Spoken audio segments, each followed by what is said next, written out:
কোন কোন দিন তুলসী পাতা তুলতে নেই জানতে ভিডিওটি শেষ পর্যন্ত দেখুন। প্রত্যেক হিন্দু বাড়িতে তুলসী গাছ থাকে। প্রত্যেক হিন্দুর কাছে মা তুলসী হলো পবিত্রতার প্রতীক। যে দিনগুলিতে ভুল করেও তুলসী পাতা তোলা একদমই উচিত না, না হলে রুষ্ট হবেন মা তুলসী, সাথে বাড়ি ছেড়ে বিদায় নেবেন মা লক্ষ্মীও। আমরা যে কোনো বার বা যে কোনো দিন তুলসী পাতা তুলতে পারি না।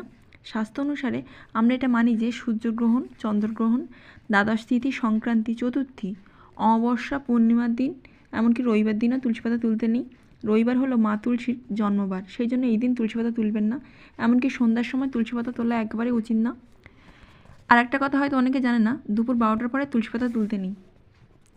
যারা এই দিনগুলিতে তুলসী পাতা তোলে তাদের উপর তুলসী মাতা খুবই ক্ষুব্ধ হন, সাথে মা লক্ষ্মীও অসন্তুষ্ট হন। এতে সংসারে নেমে আসে চরম দারিদ্রতা। যারা প্রতিনিয়ত পূজা অর্চনার জন্য তুলসী পাতা তুলে থাকেন তারা এই বিষয়গুলো অবশ্যই খেয়াল রাখবেন। ভিডিওটা যদি ভালো লাগে বন্ধুরা, লাইক, কমেন্ট, শেয়ার আর একটা পারলে সাবস্ক্রাইব করে দেবেন। হরে কৃষ্ণ।